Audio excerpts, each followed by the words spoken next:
Welcome to point decoded. Chandrababu Naidu అనగానే ప్రతి ఒక్కరికి మంచి అడ్మినిస్ట్రేటర్గా సుపరిచితమైన వ్యక్తి. ఇప్పటికే 4 సార్లు సీఎంగా పరిపాలించడంతో పాటు అటు ఉమ్మడి ఆంధ్రప్రదేశ్ రాష్ట్రం కానివ్వండి, ఇటు విభజిత ఆంధ్రప్రదేశ్లో కానివ్వండి 2 సార్లు సీఎంగా ప్రమాణ స్వీకారం చేసిన వ్యక్తి. ఆయన పరిపాలనా విధానం అంతా కూడా చాలా డిఫరెంట్గా ఉంటుందన్నది ప్రతి ఒక్కరికి తెలుసు. అందుకే ఆయన్ని సీఎం కన్నా సీఈఓ అంటే సరైన పదం అని చెప్పి అందరూ మాట్లాడుతూ ఉంటారు. అందులో భాగంగానే ఆయన అడ్మినిస్ట్రేషన్కి ఫుల్ మార్క్స్ ఉంటాయి అన్నది ప్రతి ఒక్కరు విశ్లేషిస్తూ ఉంటారు. కానీ పరిస్థితులు ఏమైనా మార్పు వచ్చిందా? గతంతో పోలిస్తే ఇప్పుడు చంద్రబాబు నాయుడు విధానం అన్నది డిఫరెంట్గా ఏమైనా ఉందా? ఓవైపు 2019 నుంచి 2024 పాటు వైసీపీ అధికారంలో ఉన్నప్పుడు ఉన్న పరిస్థితులను ఆర్థిక విధ్వంసంగాను అభివృద్ధి విఘాతంగాను చెప్పిన అదే చంద్రబాబు నాయుడు ఆ తర్వాత 2024లో మరొకసారి సీఎంగా ప్రమాణ స్వీకారం చేశారు. అయితే గతానికి ఇప్పుడుకున్న తేడా చాలా ప్రస్ఫుటంగా కనిపిస్తోంది. గతంలో కూటమి ప్రభుత్వంలో ఆయన అధికారాన్ని చెలాయించినా సరే డిప్యూటీ సీఎం అని కానివ్వండి, నెంబర్ 2, నెంబర్ 3 లాంటి సంఖ్యలు ఏవి ఉండేది కాదు. 1 నుంచి 10 దాకా మొత్తం ఆయనే ఉండేవాడు. కానీ ఇప్పుడు పరిస్థితిలో మార్పు వచ్చింది. ఓవైపు ఆయన చీఫ్ మినిస్టర్గా ఉన్న డిప్యూటీ సీఎంగా జనసేన అధినేత పవన్ కళ్యాణ్ని అక్కడ నియమించాల్సి వచ్చింది. అంతేకాకుండా తన కుమారుడు లోకేష్ని కూడా భావి సీఎంగా ప్రమోట్ చేసే నేపథ్యంలో ఆయన దీన్ని ఒక్కొక్క అడుగుగా ముందుకు తీసుకెళ్తున్నారు.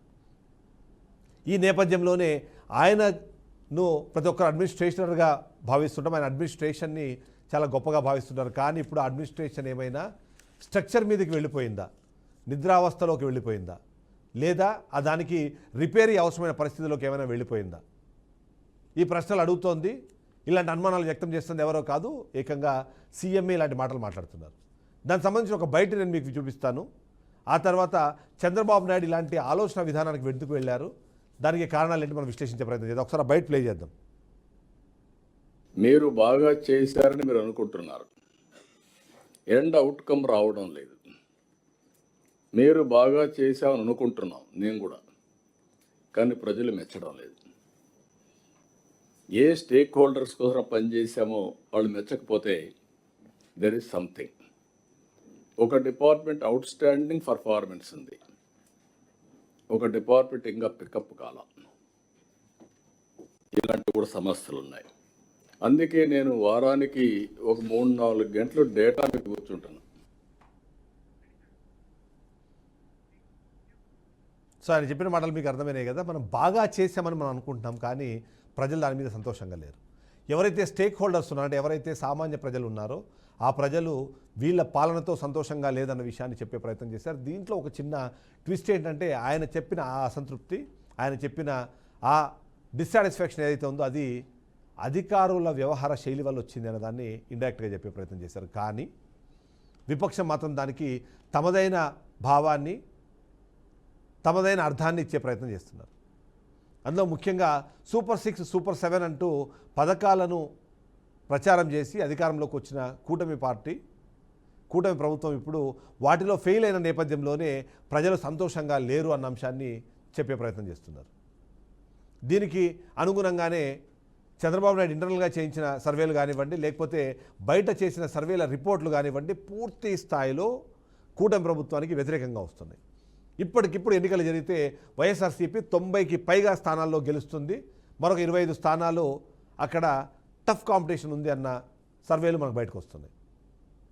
అది కేవలం ఒక్క సర్వే కాదు, ఇప్పటిదాకా వచ్చిన 4 సర్వేలు ఇంక్లూడింగ్ కేకే సర్వేతో పాటు ప్రతి ఒక్కరు కూడా ఇప్పటికిప్పుడు ఎన్నికలు జరిగిన ప్రస్తుతానికి ప్రజలు ఎన్నికల మూడ్లోకి వెళ్తే కూటమి ప్రభుత్వానికి ఎన్ని మార్కులు వేస్తారో అంటే అవి ఖచ్చితంగా ఫెయిల్ మార్కులు వేస్తారో అన్నది మనకు అర్థమవుతుంది. దీని గురించి విశ్లేషిస్తున్న వాళ్ళు, దీని గురించి మాట్లాడుతున్న వాళ్ళు కేవలం వైసీపీ అనుకూల మీడియానో లేకపోతే వైసీపీకి సంబంధించిన అనుకూల విశ్లేషకులో కాకుండా ఎవరైతే టీడీపీ పార్టీకి మొదటి నుంచి అండదండగా ఉన్నారో వాళ్ళు కూడా అలాంటి మాటలే మాట్లాడే ప్రయత్నం చేస్తున్నారు. సో దీని మీద ఆలోచించాల్సిన అవసరం ఉంది. ఈ నేపథ్యంలోనే చంద్రబాబు నాయుడు చేసిన వ్యాఖ్యలను ఒకసారి మనం గమనించాల్సిన అవసరం ఉంది. మనం గొప్పగా పరిపాలించేసామని అనుకుంటున్నాము, అలాంటి ఒక ప్రచారాన్ని ప్రజల్లోకి తీసుకెళ్లే ప్రయత్నం చేస్తున్నాము. దానికి అనుకూలంగా ఉన్న మీడియా కానివ్వండి, దానికి అనుకూలంగా ఆయనకు సంబంధించిన వ్యక్తులు కానివ్వండి, అలాంటి ప్రచారాన్ని ప్రజల్లోకి తీసుకెళ్తున్నారు. కానీ ప్రజలు ఖచ్చితంగా సంతోషంగా లేరు. ప్రజలు దాన్ని తీసుకునే క్రమంలో డిసాటిస్ఫాక్షన్ అనేది కనిపిస్తుంది అన్నది ఆయన చెప్పే ప్రయత్నం చేశారు. ఈ నేపథ్యంలో ఒకసారి దాన్ని మొత్తం అవలోకనం చేసే ప్రయత్నం చేద్దాం. మొదటిది, చంద్రబాబు నాయుడు ఒకప్పుడు ఆయన గొప్ప అడ్మినిస్ట్రేటర్గా ఉండేవాళ్ళు. ఆయన ఏదైనా నిర్ణయం తీసుకుంటున్నారని ఆయన తీసుకున్న నిర్ణయానికి కానివ్వండి ప్రజామోదం ఖచ్చితంగా ఉంది అనే భావన అందరికీ కలిగేది. కానీ ప్రస్తుతం ఉన్న పరిస్థితుల్లో అలాంటి సిచ్యువేషన్ లేదు అన్న ఒక అంశం అయితే తెరపైకి వస్తుంది. అందులో ముఖ్యంగా గతంలో చంద్రబాబు నాయుడు ఎలాంటి పథకాన్ని ప్రారంభించినా ఆయన హయాంలో ప్రారంభమయ్యే ప్రతి అంశాన్ని కూడా అది తన సొంత గొప్పతనంగానే ప్రచారం చేసుకునేవాళ్ళు. కానీ ఇప్పుడు సిచ్యువేషన్ మారిపోయింది. తెలుసో తెలియకో యథాలాపంగానో ఎవరో ఒకరు దానికి సంబంధించిన కొన్ని సీక్రెట్స్ని బయటపెట్టిస్తారు. ఫర్ ఎగ్జాంపుల్ మొన్నటికి మొన్న మనం చూసాము కానిస్టేబుల్కి సంబంధించిన 6,000కు పైగా నియామక పత్రాలని చంద్రబాబు నాయుడు ఇది మన గొప్పతనము, దీన్ని మనము గ్రేట్గా ఎగ్జిక్యూట్ చేశామని చెప్పేసి పెద్దగా ఒక ప్రోగ్రాం పెట్టి మరి వాళ్ళందరికీ నియామక పత్రాలు ఇచ్చారు. అక్కడి వరకు బాగానే ఉంది. చాలామంది ప్రజలు కూడా నిజంగానే కూటమి ప్రభుత్వం అధికారంలోకి వచ్చిన తర్వాత జాబు రావాలంటే బాబు రావాలి అన్న ఒక నినాదానికి అది పర్ఫెక్ట్గా సూట్ అవుతుంది. అందులో భాగంగానే ఆయనకు జాబులు ఇస్తున్నారు అనుకున్నారు. కానీ ఆ తర్వాత పవన్ కళ్యాణ్ బయటకు వచ్చి ఆయన చెప్పిన మాట 2-3 సంవత్సరాల క్రితం మీరు ఎగ్జామ్స్ రాశారు, 2-3 సంవత్సరాల నుంచి మీరు ఎదురు చూస్తున్నారు, కోర్టుల కేసుల కారణంగా మీకు లేటుగా మేము ఇప్పుడు మీకు నియామక పత్రాలు ఇస్తున్నాము అంటే అది చాలా క్లియర్గా జగన్మోహన్ రెడ్డి హయాంలో జరిగిన నియామకాలు, జరిగిన నోటిఫికేషన్లు, కంప్లీట్ అయిన ప్రాసెస్, కేవలం అపాయింట్మెంట్ లెటర్స్ ఇవ్వడం మాత్రమే పెండింగ్. ఎందుకు అంటే దానికి కేసులు ఉన్నాయి. ఒక 35 మంది వెళ్ళి కోర్టుకు వెళ్ళి కేసులు వేశారని అప్పట్లో ఉన్న ఆరోపణ ప్రకారం వాళ్ళందరూ కూడా టీడీపీకి సంబంధించిన వాళ్ళని. సరే దానికి మనము కన్ఫర్మ్ చేయాల్సిన అవసరం లేదు. కానీ అలాంటి సందర్భంలో అడ్మినిస్ట్రేటర్గా పేరు తెచ్చుకున్న బాబు, అడ్మినిస్ట్రేటర్గా ప్రతి ఒక్కటి నాదే అని చెప్పుకునే బాబుకి ఇప్పుడు ఇలాంటి అంశాలు కొన్ని బయటకు వచ్చేస్తున్నాయి. నిన్న కలెక్టర్ల సదస్సులో కూడా మాట్లాడే పరిస్థితుల్లో కూడా చంద్రబాబు నాయుడు మాట్లాడిన మాటలు, ఆయన చూపించిన కాన్ఫిడెన్స్ ఏదైతే ఉందో అది పవన్ కళ్యాణ్ మాటల్లో కానివ్వండి ఆయనకు సంబంధించిన అంశాల్లో కానీ కనిపించలేదు అన్న ఒక విశ్లేషణ కూడా మనకు వినిపిస్తుంది.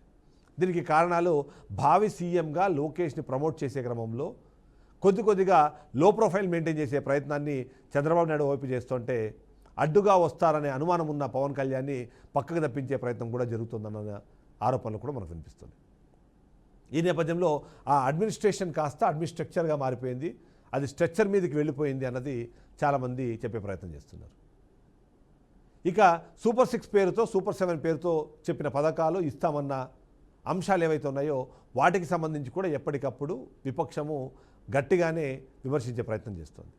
ఇది సరిపోదన్నట్టు ఈ మధ్య కాలంలో మనం అబ్జర్వ్ చేస్తే ప్రైవేటైజేషన్ లేదా పీపీపీ అనే మోడల్ సంబంధించి ప్రైవేటైజేషన్ పీపీపీ రెండు డిఫరెంట్గా ఉన్నా సరే దాన్ని ఎక్స్ప్లెయిన్ చేసే క్రమంలో పడుతున్న తడబాటు ఏదైతే ఉందో అది కూటమి ప్రభుత్వానికి నెగిటివ్ ఇంప్రెషన్నే క్రియేట్ చేస్తుంది. అందులో ముఖ్యంగా మెడికల్ కాలేజీలకు సంబంధించి 5,000 కోట్ల రూపాయలు ఖర్చు పెడితే పూర్తి అయ్యే మెడికల్ కాలేజీలకు నేను డబ్బులు వేస్ట్ చేయను అనే విధంగా మాట్లాడినట్టుగా మనకు అర్థమవుతుంది. 500 కోట్లు ఖర్చు పెట్టి రిషికొండ పైన బిల్డింగులు కడితే వాటిని రిషికొండ ప్యాలెస్లుగా అభివర్ణించి అదొక వైట్ ఎలిఫెంట్గా మారిందని ఓవైపు చంద్రబాబు నాయుడు మాట్లాడుతుంటే అదే సందర్భంలో పయ్యావుల కేశవ్ వచ్చి ఆ బిల్డింగ్లను లీజుకు తీసుకోవడానికి రెంట్కు తీసుకోవడానికి టాటా లాంటి గ్రూపులే ఇప్పుడు పోటీ పడుతున్నాయనే విధంగా ఆయన చెప్పే ప్రయత్నం చేస్తున్నారు. సో ఆ వైట్ ఎలిఫెంట్లుగా మారాయా రేపొద్దున ఆంధ్రప్రదేశ్ రాష్ట్రానికి ఆదాయ వనరుగా మిగులుతాయన్న దానికి సంబంధించిన అంశాలు కూడా ఇప్పుడు డిస్కషన్ జరుగుతుంది. ఆ 500 కోట్లు నిజంగానే నేను అధికారంలో ఉంటే అలాంటి 500 కోట్లు ఖచ్చితంగా ఖర్చు పెట్టేవాడిని కాదు అని చెప్తున్నారు. కానీ అదే సందర్భంలో అమరావతిలో మాత్రం 50,000 కోట్లకు పైగా నిర్మాణాలకు ఆయన గ్రీన్ సిగ్నల్ ఇస్తున్నారు. చివరికి అమరావతి ప్రాంతంలో పెరిగిన చెట్లను తొలగించడానికి ప్రతిసారి 30 కోట్లకు పైగా ఖర్చు పెడుతున్నారు అన్న అంశాన్ని ప్రతి ఒక్కరు డిస్కస్ చేసే ప్రయత్నం చేస్తున్నారు.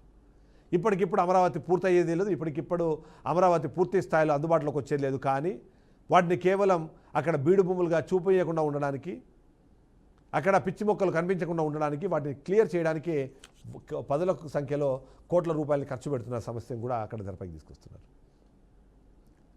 రాష్ట్ర ప్రభుత్వ ఆదాయము, అప్పులు, హక్కులు, దానికి సంబంధించిన నిధులు ఇవన్నీ డిస్కస్ చేసే నేపథ్యంలో ఒక్క పీపీపీ మోడల్ ద్వారా మాత్రమే రాష్ట్ర అభివృద్ధి సాధ్యమవుతుంది అనే విధంగా ఆయన మాట్లాడుతున్నారన్న అంశాన్ని విపక్షాలు హైలైట్ చేయడానికి ఆయన మాటలు ఉన్నవి కొన్ని ఎగ్జాంపుల్స్గా మిగిలిపోతున్న పరిస్థితి. 5,000 కోట్ల రూపాయలు ఖర్చు పెడితే రాష్ట్ర ప్రభుత్వ ఆధీనంలో పూర్తి స్థాయిలో మెడికల్ కాలేజీలు, మెడికల్ విద్య అన్నీ ఉన్న నేపథ్యంలో పీపీపీ మోడల్ ద్వారా మనకు డబల్ సీట్స్ వస్తాయి. దాంట్లో నుంచి కొన్ని సీట్స్, ఒక 50% సీట్స్ మనము ప్రైవేట్ వాళ్ళకి అప్పచెప్తే వాళ్ళే నిర్వహణ చేస్తారంటున్నారు. దానికి పే చేసే జీతాలన్నీ కూడా గవర్నమెంట్ నుంచే వెళ్తాయంటున్నారు.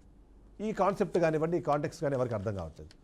రాబోయే కాలంలో పాఠశాలలు కూడా పీపీపీ పద్ధతిలోనే ప్రైవేటైజేషన్ వైపుగా వెళ్ళే అవకాశం ఉంది అన్న విధంగా ఆయన మాట్లాడే ప్రయత్నం చేశారు. ఇప్పటి నుంచి ప్రభుత్వ పాఠశాలలు కింద సపోర్టెడ్ బై లేదా రన్ బై అని ఒక ప్రైవేటు సంస్థ వాళ్ళ పేర్లు వేసుకునేలాగా ఒక అవకాశాన్ని క్రియేట్ చేయబోతున్నాం అనే విధంగా ఆయన చేసిన వ్యాఖ్యలు ఏవైతే ఉన్నాయో, వాస్తవానికి అవి మెడికల్ కాలేజీకి సంబంధించిన అంశమైనా సరే అది ఇండైరెక్ట్గా పాఠశాలలు కూడా అలా ఉండబోతాయి అని ప్రచారం చేయడానికి వైసీపీకి ఒక ఆయుధాన్ని ఇచ్చినట్టుగా అయితే మనకు అర్థమవుతుంది.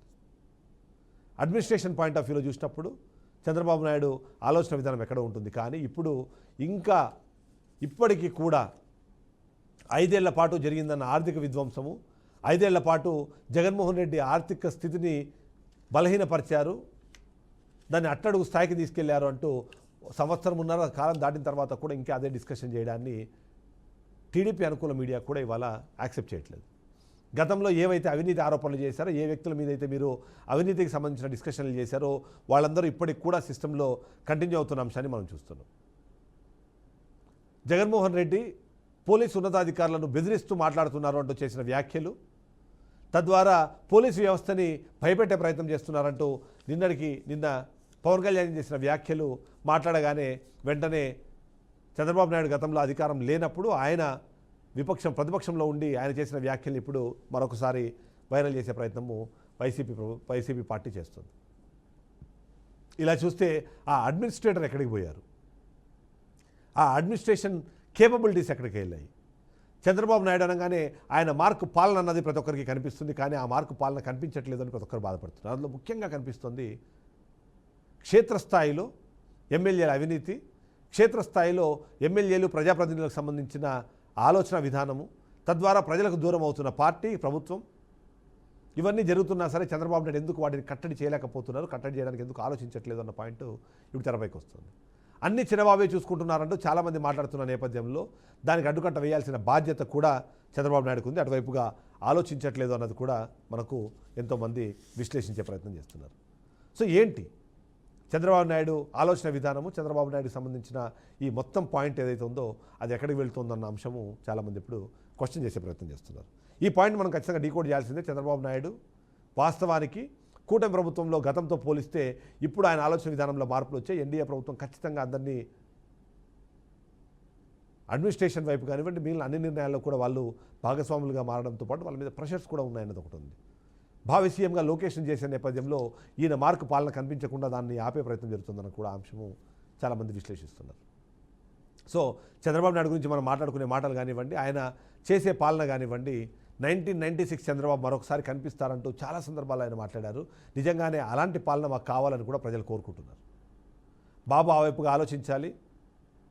ప్రభుత్వం తరఫున జరిగే తప్పుల్ని, ప్రజాప్రతినిధులు చేసే తప్పుల్ని కేవలం అధికారుల మీదకు తోసేసి మేము దాని నుంచి బయటపడతాము అనుకోవడము సరైన బాధ్యత కాదు అన్నదే చాలామంది చెప్పే ప్రయత్నం చేస్తున్నారు. సో ఈ నేపథ్యం చూస్తే మాత్రం అడ్మినిస్ట్రేటర్ చంద్రబాబు నాయుడిని మరొకసారి అందరూ కావాలని కోరుకుంటున్నారు. అవినీతి లేని పాలనను అందించాలని కోరుకుంటున్నారు. ఎక్కడైనా చిన్న ఆరోపణ వచ్చినా దాని మీద చాలా ఫాస్ట్గా రియాక్ట్ అయ్యే ఆ చంద్రబాబు నాయుడు మాకు కావాలని అడుగుతున్నారు. ఆ వైపుగా చంద్రబాబు నాయుడు వెళ్తూ అందరూ మంచి చేసేలాగా, అందరూ మంచిగా ఉండేలాగా ఆయన అందరినీ మోటివేట్ చేయాలని చెప్పి కోరుకుంటున్నారు.